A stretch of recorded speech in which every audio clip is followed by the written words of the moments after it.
Sesungguhnya Allah Subhanahu wa taala menyukai.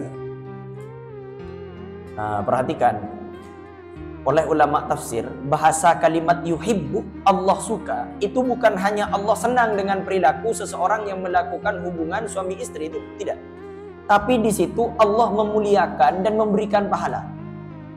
Jadi kalau orang berzina dosanya besar, kalau orang menikah pahalanya besar. Allah sangat mudahkan pernikahan. Yang dilarang bukan hubungan suami istrinya. Ustadz kan sama-sama cinta, Ustadz. Kenapa kok masih Allah hukum? Bukan masalah cinta dan tidak cintanya yang Allah larang. Tapi masalahnya masih belum sah. Dan Allah sangat mudahkan pernikahan. Kenapa? Agar orang tidak ada alasan untuk berzina.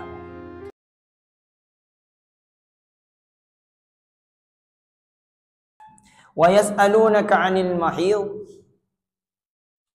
Mereka bertanya kepadamu tentang haid.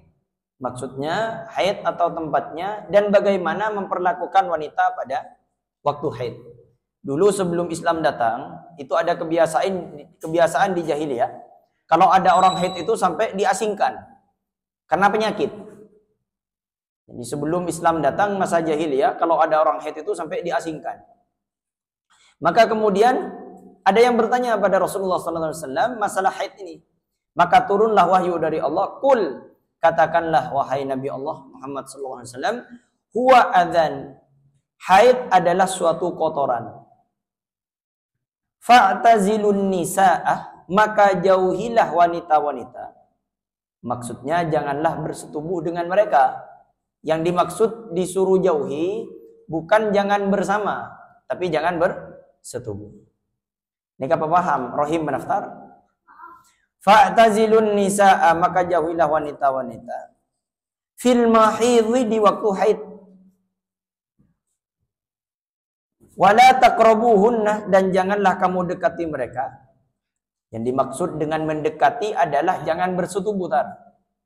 Kok dikit salah paham. Bila bini nak haid boleh lah cuma semakan kok benar. Bukan. Maksudnya jangan bersetubuh. Tak ning terlalu detail mengka aftar bin Rahim ni.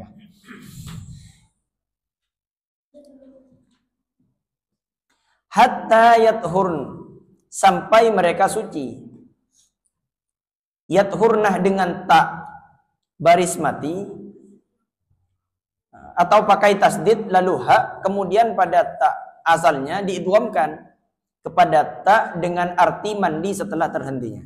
Sampai kapan? Sampai mandi. Jadi kalau sudah suci disuruh mandi dulu tar. Bini na pakai tar, mon mare suci, soroman mandi dulu. Yang bini mon head sana pare tar. 15 hari.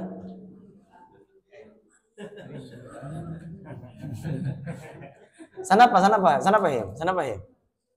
Seminggu. Masa ya? Sebelum Nabi ini acer kan, cek kan. Ki pangucak 19 hari. Akhirnya bini pun suci seminggu. Ternyata aftar. Mas, mayu mas, dem aja. Bukan kita 15 hari. Fa idza tatahharna, apabila mereka telah suci, fa'tuhunna, maka datangilah mereka. Maksudnya campurilah mereka. Min haitsu amarakumullah, di tempat yang diperintahkan Allah kepadamu. Jauhilah di waktu haid dan datangilah di bagian ini gimana ya? Di bagian kemaluannya, dan jangan diselewengkan kepada bagian yang lain. Na'udzubillahi min dzalik. Semoga Allah jaga Pak kita di fitnah ini. Tadi malam ada seorang, saya lihat lewat di video, itu ada seorang pengasuh yayasan, itu viral, pengasuh yayasan panti asuhan. Ternyata bukan pondok Pak, panti asuhan. Ternyata santrinya itu yang laki-laki itu disodomi. Kalau yang perempuan enggak, yang laki-laki disodomi. Na'udzubillah. Jadi kalau sudah suci, istrinya Aftar bin Rahim, maki datangi mereka, cuman sesuatu yang diperbolehkan oleh Allah. Innallaha yuhibbul, sesungguhnya Allah Subhanahu wa taala menyukai. Nah, perhatikan, oleh ulama tafsir, bahasa kalimat yuhibbu, Allah suka, itu bukan hanya Allah senang dengan perilaku seseorang yang melakukan hubungan suami istri, itu tidak. Tapi di situ Allah memuliakan dan memberikan pahala. Paham ya? Pahalanya orang melakukan suami istri ketika sudah sah di tempat yang Allah ridhoi, itu pahalanya sebesar dosa zina. Jadi kalau orang berzina dosanya besar, kalau orang menikah pahalanya besar. Jadi kalau ditimbang pahalanya orang yang melakukan hubungan suami istri kalau sudah menikah, itu pahalanya setara dengan orang yang berzina. Kalau ini dari segi dosa negatif, kalau ini pahala.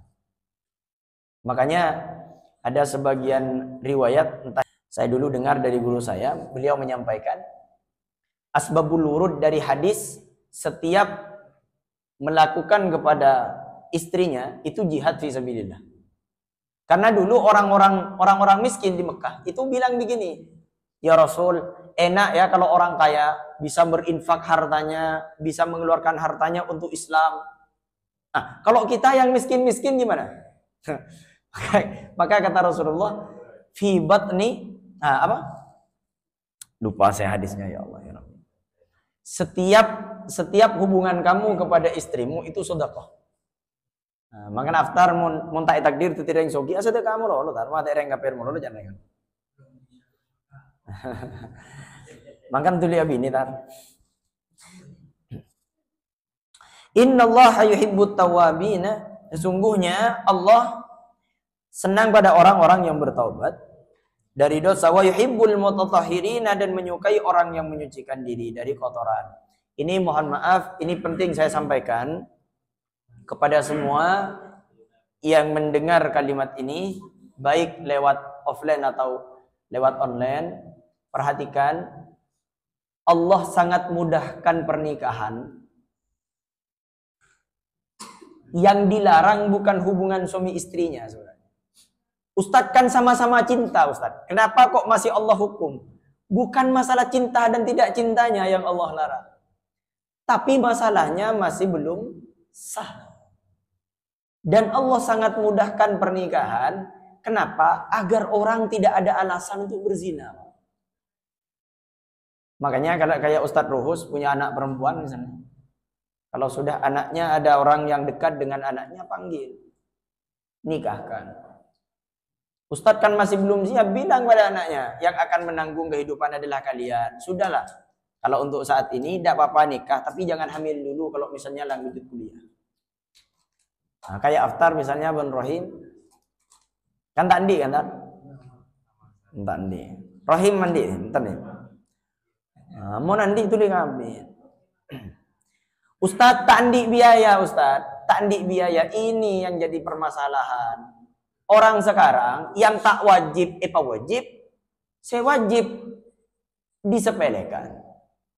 Pernikahan itu syaratnya hanya ada 5. Pertama, ada yang mau nikah, laki-laki. Kedua, ada yang mau dinikahi. Kan tak mungkin bahan nikah betuan, kan tak mungkin. Yang ketiga, ada wali. Ya. Yang keempat, ada saksi. Yang kelima, ada saksi. Saksinya 2 orang. Cukup 5 orang berkumpul, kemudian bapaknya, nah, nanti tinggal datangkan KUA, kemudian bapaknya bilang kepada anaknya, saya nikahkan kamu dengan anak saya, dengan mas kawin sekian dan sekian, dengan mahar sekian. Nah, kemudian anaknya bilang, menantunya bilang, qabil tu nikah, saya terima. Sudah sah ini, Pak. Mudah seperti itu. Mudah, murah. Sudah pulang ya, pulang. Sudah, ini mudah sekali. Yang jadi permasalahan coba sekarang, ini perkara serius ini Pak. Saya sampai bilang, kenapa kok tidak dinikahkan? Kenapa? Karena pernikahannya katanya. Nah, kalau sudah terjadi perzinahan, hamil nanti sudah malu, belum lagi dosanya dari semuanya. Coba, kalau misalnya memang yang laki-laki ini serius kepada yang perempuan, yang laki-laki serius memang kepada yang perempuan, itu pasti yang laki-laki siap. Tapi kalau misalnya dengan alasan tertentu masih belum siap dan semacamnya, perbedaannya akan masalah waktu sebenarnya, Pak. Kan intinya nanti akan nikah juga. Nah, cuman orang sekarang ini begini. Bagaimana dengan nanti makannya, Ustaz? Subhanallah. Padahal dia yakin. Kalau orang tidak beriman, saya tidak mau berbicara. Padahal dia yakin kalau yang menanggung rezeki siapa? Allah. Waktu pacaran saja Allah masih tanggung rezeki dia. Apalagi dia mentaati Allah. Coba cara berpikirnya ya. Orang beriman ini, saya ngajak beriman. Waktu dia bermaksiat dengan Allah, bermaksiat kepada Allah waktu pacaran, itu kan bermaksiat kan? Allah masih beri dia rezeki. Masih diberikan hidupan, masih diberikan makanan. Waktu dia mendurhakai Allah, Allah masih kasihan pada dia. Apalagi dia mentaati Allah. Nah, cuman logikanya tak nyambung. Logika mah takir ya. Oh, pakai mah takir wah repot ini. Kata takir jandeng matura loncat. Him tulis him. Pilihannya ada dua him. Nikahi karena Allah atau tinggalkan karena Allah him. Nah, dinikahi. Nah, ay mah biaya, kula biaya nah. Laku him mungguan nih. Laku. Nah, apa jagun syarat? Bosak sini kamu lebih him. Sak sini kasih wajib dua him. Ini kamu lebih nih Kak Pak Dadang siap, Pak Hamdan siap. Nah, pada Pak jemput him. Oh, ada terdeki gini kemarin pun acara, kemarin menikah. Sepenting sah dulu him.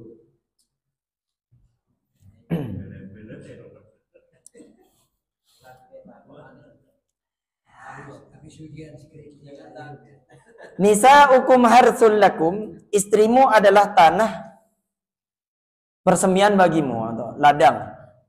Artinya tempat kamu membuat anak. Fa'tu harsakum, maka datangilah tanah persemianmu atau tempat ladangmu. Maksudnya tempat kemaluannya. Anna syi'tum, bagaimana saja, dengan cara apa saja, syi'tum kamu kehendaki. Nah, ini kaban gula tafsir tak ibu aja. Karena tafsirnya terlalu detail, Pak. Setiap datangilah istrinya di kemaluannya itu terserah dengan anten tak gula tak ngocak apa. Aftar tak kan aftar ya.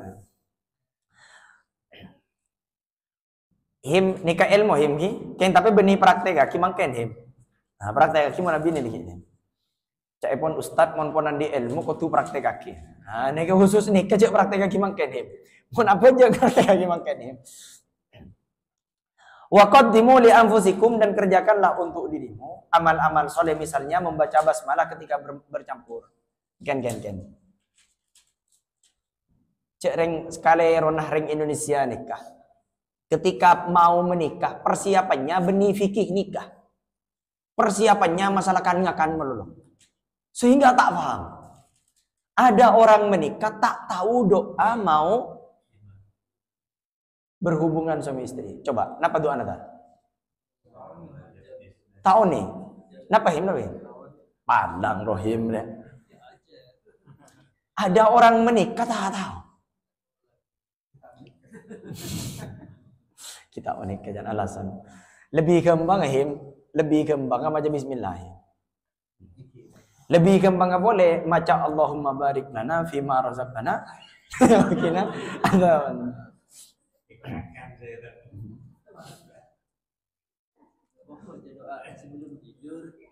Takut pah maca doa sebelum tidur jangan terus. Bismika Allahumma ahya wa apa? Palang orang ni namun doa sebelum tidur pola benden nah. Takut pah masa doa sebelum masuk WC. A'udzubika minal hubuthi wal khaba'ith. Wattaqullah, dan bertakwalah kepada Allah baik dalam perintah maupun larangannya. Diingat, dilarang oleh Allah kita untuk melakukan kemaksiatan dan diperintahkan untuk bertakwa kepada Allah. Wa'lamu annakum mulaquhu, dan ketahuilah bahwa kamu akan menemuinya kelak, yakni di saat bangkit dia akan membalas segala amal perbuatanmu. Nah, ini kebekal bangkit semuanya. Hati-hati seorang bapak akan ditanyakan anaknya waktu hidup di dunia. Kalau seorang bapak membiarkan anaknya pacaran, norok bendeng tuan lagi ya. Hati-hati. Seorang perempuan, anak perempuan masih tanggung jawab seorang bapak sebelum dia menikah. Kalau sudah menikah, maka tanggung jawab bapak sudah selesai. Ada sebagian riwayat tanggung jawab bapak itu 3. Pertama, beri nama yang baik. Kedua, didik yang baik. Ketiga, nikahi dengan orang baik. Kalau sudah 3 selesai, maka tugas seorang ayah sudah selesai. Wabasyiril mu'minin, dan sampaikanlah kabar gembira kepada orang-orang yang beriman. Yang bertakwa kepada Allah, mereka akan memperoleh surga. Coba Pak, kita ini yakin bahwasanya surga itu ada. Jadi kalau kita sudah mentaati Allah, kayaknya kalau kita sudah taat kepada Allah, kita menikah, menjauhi larangan Allah, Allah akan menjanjikan nanti akan ada surga. Wala taj'alullaha urdatan liaymanikum. Janganlah kamu jadikan Allah, artinya sewaktu bersumpah dengan nama Allah, urdatan sebagai sasaran atau penghalang, liaymanikum bagi sumpah-sumpahmu yang mendorong kamu antabarru untuk tidak berbuat baik, wattaqu dan bertakwa. Maka sumpah seperti itu tidak disukai dan disunnahkan melanggarnya. Lalu membayar kifarat, berbeda halnya dengan sumpah untuk berbuat kebaikan, maka itu termasuk taat. Sumpah itu wajib dibatalkan apabila sumpahnya itu bersumpah untuk meninggalkan kebaikan. Contoh ya. Wallahi kok kita apa aja ngisa. Ustadz katanya mon rengga sumpah, mon ketika dilanggar disuruh puasa 3 hari. Itu mon asumpah perkara-kara saya coba. Tapi kalau bersumpah kepada perkara yang baik. Tapi kalau meninggalkan kebaikan, itu justru sumpahnya saja dibatalkan. Paham ya? Dan tidak boleh bersumpah untuk meninggalkan sesuatu bengiba nyaman Allah. Wallahi kok tak kira baik ben sampai hari kiamat. Wallahi kok bentak ala minta sapura kan kok tai sapura ben kok ndak. Ustaz ketina apa cuk gule kare asumpah Ustaz tan batalkan sumpah. Sapura. Paham ya? Wa tuslihu bainan nas, serta mengadakan perbaikan di antara manusia. Maksud ayat, janganlah kamu terhalang untuk berbuat kebaikan yang disebutkan dan lain-lainnya, itu jika terlanjur bersumpah, tetapi langgarlah dan bayarlah kifarat sumpah. Karena yang menjadi asbabun nuzulnya ialah tak mau melanggar sumpah yang telah diikrarkan. Wallahu sami'un, dan Allah maha mendengar ucapan-ucapan, alimun, lagi maha mengetahui keadaan-keadaanmu. La yu'akhidukumullahu billawi fi aymanikum. Allah tidaklah menghukum kamu disebabkan sumpah kosong. Artinya yang dimaksud fi aymanikum dalam sumpah-sumpahmu, yakni yang terhambur dari mulut tanpa sengaja bersumpah. Misalnya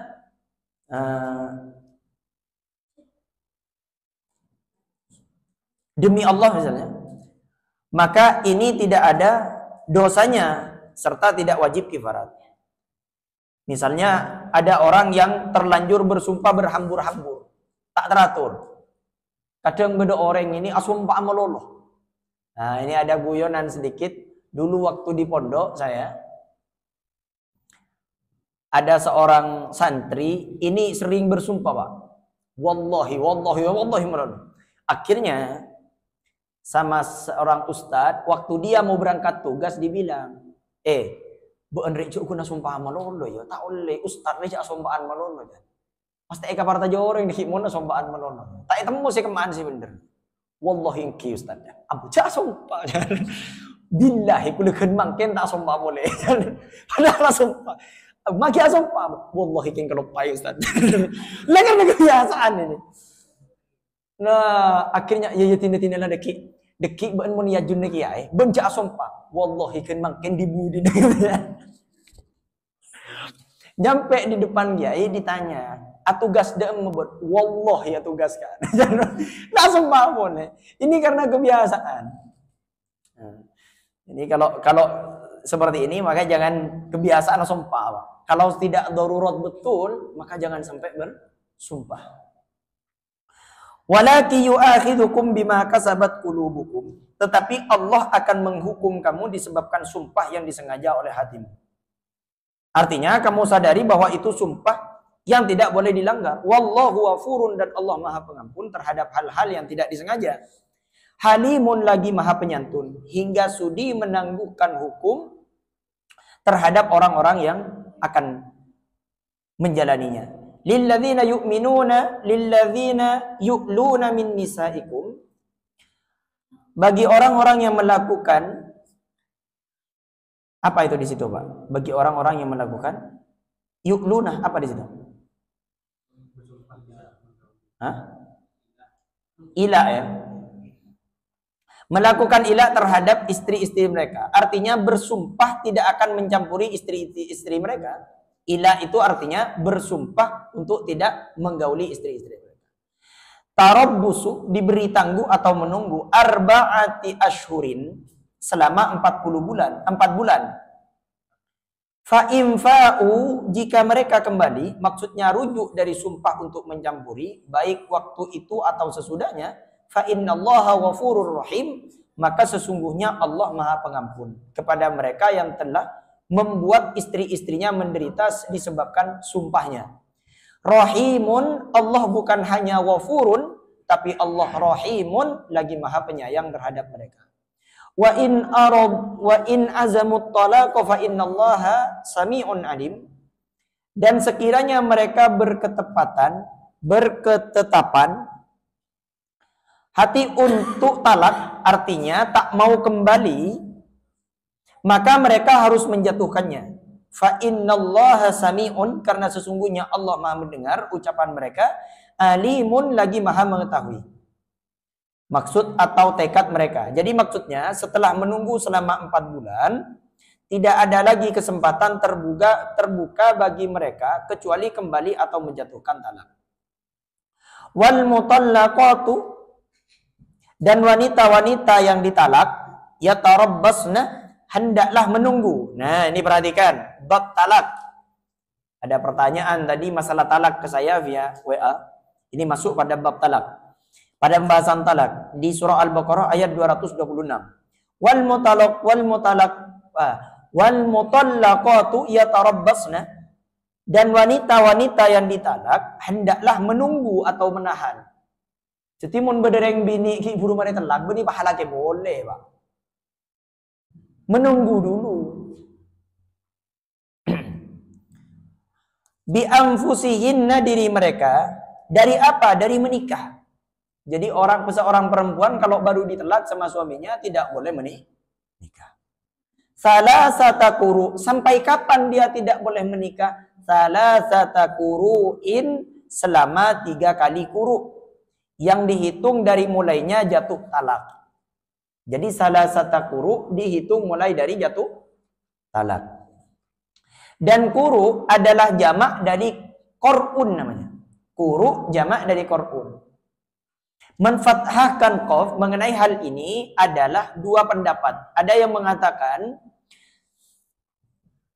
suci dan ada pula yang mengatakan haid. Jadi masalah quru ini ada yang mengatakan suci, ada yang mengatakan haid. Ini mengenai wanita-wanita yang telah dicampuri. Adapun mengenai yang belum dicampuri, maka tidak ada iddahnya berdasarkan firman Allah Subhanahu wa taala. Maka mereka itu tidak mempunyai iddah bagimu, juga bukan bagi wanita-wanita yang terhenti haidnya atau anak-anak yang masih di bawah umur, karena bagi mereka iddahnya selama 3 bulan. Mengenai wanita-wanita hamil, maka iddahnya sampai mereka melahirkan kandungannya, sebagaimana tercantum nanti di Quran surah At-Tolak. Insyaallah kita akan sampai.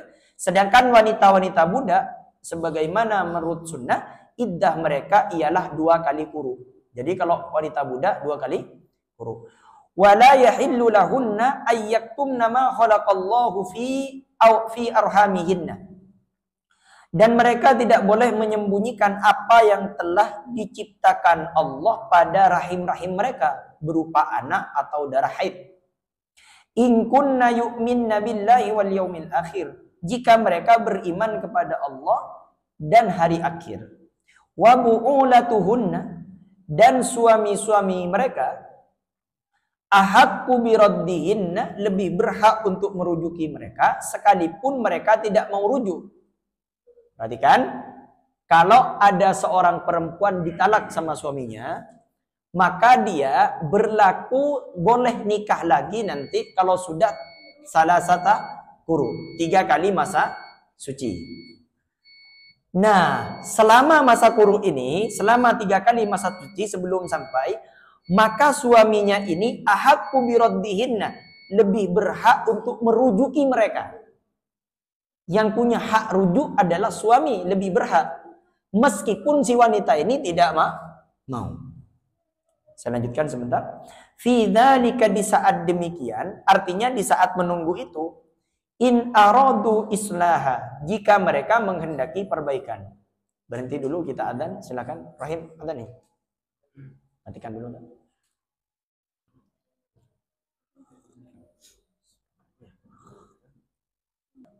Jadi yang punya hak, yang lebih berhak untuk rujuk itu adalah suami. Kenapa kok yang lebih hak adalah suami? Karena waktu masa iddah itu yang boleh menikahi istrinya hanya suaminya. Kenapa kok di situ yang paling hak untuk bisa merujuk kepada si istri adalah si suaminya?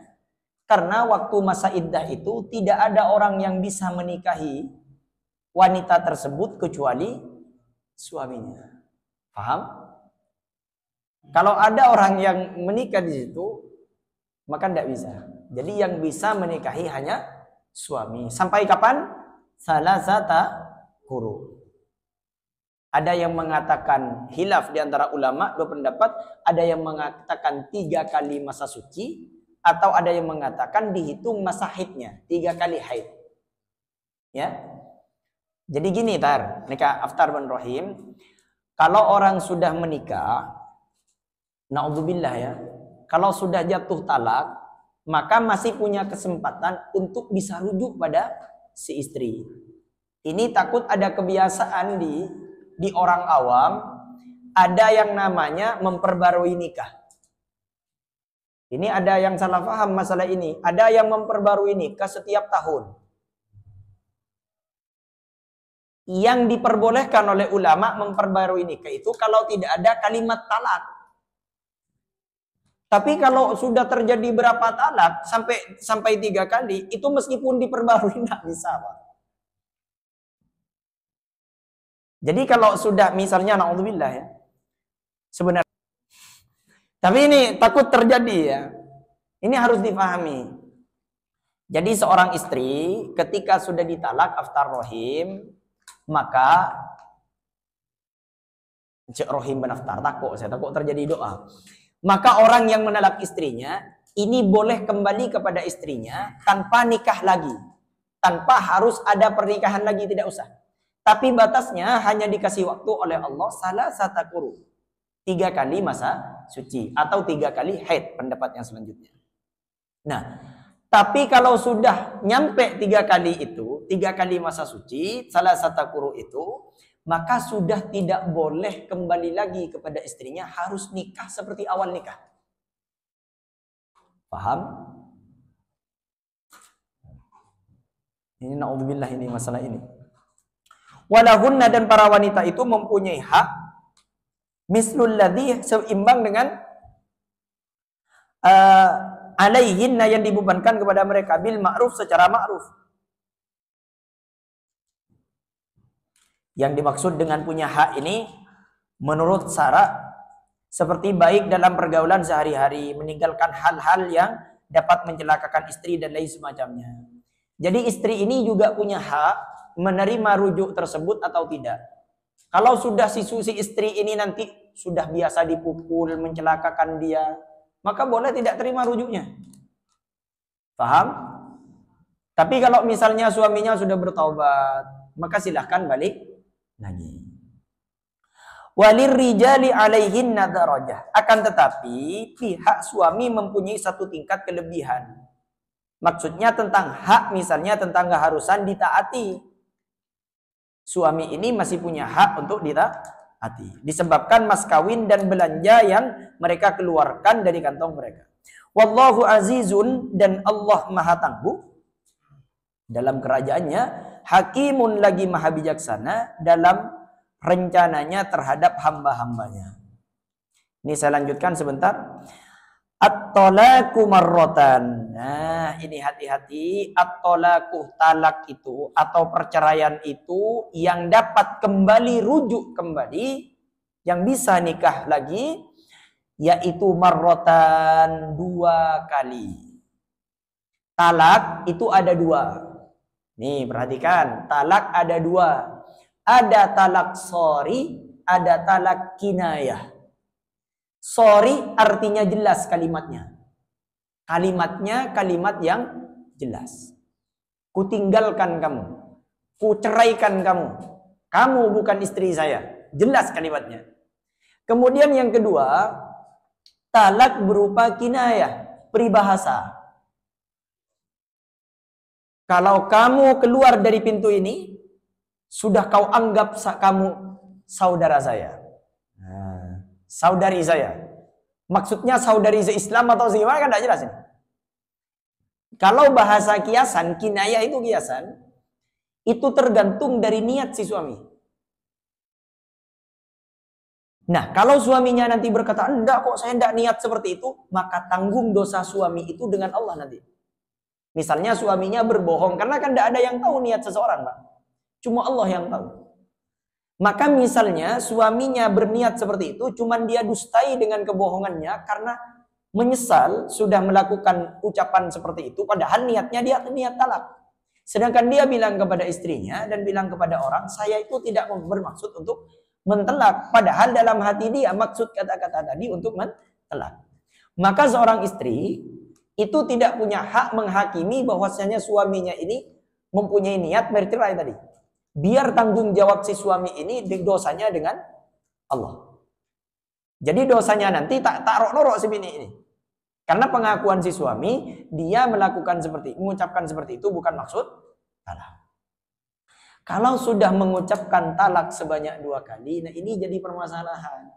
Kemarin ada yang bertanya ke saya, Ustadz, saya punya teman Ustadz. Kita oning, dapat teman ongkuan, dapat yang terjadi kepada dirinya. Ya, tapi insya Allah teman saya ini Ustadz itu bilang dibilang oleh suaminya. Jadi iseng-iseng ngobrol, Pak. Hati-hati ya, aftar ini hati-hati juga, bukan hanya aftar semuanya. Saya juga ketika pembahasan sudah tak pakai bermutu, Pak. Coba kebahas. Contoh Karohim misalnya, mas benandi pacar berempat tak bermutu ini. Napa gunanya? Ketika pun oning, andi pacar lelema, sahabaan, tatang keneko, salbut kan. Jadi ini bercerita, mas, yang paling kamu benci kepada saya itu apa? Yang paling aku benci kepada kamu silahkan lakukan apa saja, saya tidak akan benci kepada kamu, tapi jangan lakukan 2 hal. Katanya si laki-laki ini. Waktu ngobrol ini tidak bertengkar, Pak. Jangan pernah kau selingkuh. Kalau kamu selingkuh, saya ceraikan kamu. Yang kedua, jangan kamu durhaka pada orang tua saya. Kalau kamu durhaka pada orang tua saya ceraikan kamu. Itu talak yang terikat, Pak. Jadi kalau perempuan melakukan 2 hal ini, otomatis talak. Kalau selingkuh ini mungkin kan masih bisa lah. Tapi kalau durhaka sama orang tua ini kan melarat. Dan ini bersama dengan mertuanya. Suaminya kerja, ini bersama dengan orang tuanya. Akhirnya namanya reng apolong, Pak. Aduh, ma antara kamatua bi mantoh. Anak biring tua ki budi cekcok kah? Bodoh. Bodoh. Saya ngaji ya. Deki wah. Cuma tak ngaji. Apalagi menantu. Nah, singkatnya Pak, ternyata cekcok sama mertuanya. Baru ketika selesai cekcok, sudah baikan sama orang tuanya, baru ingat dia bahwasanya suaminya telah mengucapkan itu dulu. Aduh, gimana ini Ustaz? Nanya, jatuh talak enggak Ustaz ini? Ya jatuh. Terus gimana Ustaz? Ya gimana? Ya gimana? Ya itu sudah. Ini yang jadi masalah nanti Pak. Ketika rujuk misalnya kan sudah jatuh talak satu kan. Rujuk nanti kembali. Kemudian berpotensi lagi atau karpole lagi. Atau karpole jatuh talak lagi. Kan bingung ini. Aduh, bingung. Nyari solusi ke saya. Tuh, nyari solusi. Maka jangan bermain-main masalah talak ini. Kata Rasulullah, salah satu jidduhunna jiddun. 3 perkara seriusnya jadi serius, kejadian jadi serius. Pertama adalah nikah, kedua rujuk, ketiga talak, cerai. Nah, pertama nikah, kedua talak, yang ketiga rujuk. Hati-hati jangan pernah bahas nikah. Mainan bab nikah. Mas, menengkok misalah beenria abi ni boleh mun pas misalnya kok tak ada, apa yang akan kamu lakukan? Cerai yang kok banduan. Iya lah cerai. Pasti lanjut itu berapa tahun kemudian Pak bilang, "Lek kok abi ni boleh jatuh talak." Jangan mainan ini masalah ini. Paham Pak ya? Cek kebaik kerja, bahas lain. Banyak saya ke bahasa. Ustaz tak nemu pun pembahasan. Genting apa toron pun ke boleh. Kan banyak kelawan nih. Genting apa toron. Tapi aing koras masuk boleh. Jadi tak nemu tenaga. Nah, perhatikan. Kalau sudah 2 kali talak. Fa imsakun setelah itu. Boleh memegang mereka dengan jalan rujuk. Kalau sudah jatuh talak 2 kali. Talak. Kemudian. Jadi begini. Begini ini. Detail Pak sebentar ini masalah talak. Misalnya ada orang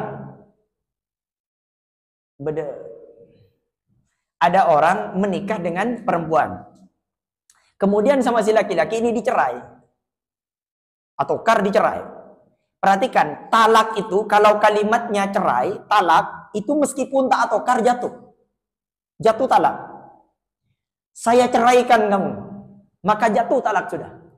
Kemudian oleh 5 menit bilang, saya mau kembali kepada kamu. Maka sudah jatuh talak 1 itu. 1 kali talak, maka sudah jatuh rujuk. Paham ya? Kamu istri saya. Sama istrinya diterima. Oleh 2 menit mau cakap boleh. Saya talak kamu. Jatuh talak yang kedua. Kemudian bilang, saya rujuk kepada kamu. Kalau sudah talak yang kedua dan rujuk yang kedua diucapkan, maka tidak boleh ada kalimat talak lagi yang keluar. Kalau sudah jatuh yang ketiga, maka tidak boleh bersatu lagi. Paham? Jadi kalau nanti mengucapkan talak ini, sampai ada talak 3, tidak usah nunggu talak tata kuru. Tidak usah. Kalau sudah ada kalimat rujuk, kemudian setelah itu rujuk lagi, sudah talak 3. Kan beda kan orang kan? Peken ke ini. Talak ke 100 miliar gitu kan. Nah, oleh ulama ada yang berpendapat itu masuk dalam kategori talak 3. Jadi ibitong talak telok langsung. Mak leta kebayin mainan masalah talak ini. Gina mak abi ni manus samun bah amin lak talakan ini. Bila mari bah kasta abah nangis. Mana ustaz cuk yang terlanjur cinta. Bila mau talak bah terlanjur cinta. Kita lanjutkan di pertemuan selanjutnya insyaallah. Aqulu qawli hadza wa astaghfirullah li wa lakum innahu huwal ghafurur rahim nasrun minallah wa fathun qarib wa basyiril mu'minin subhanakallahumma wa bihamdika asyhadu an la ilaha illa anta wa nastaghfiruka wa natubu ilaik. Wassalamu alaikum warahmatullahi wabarakatuh.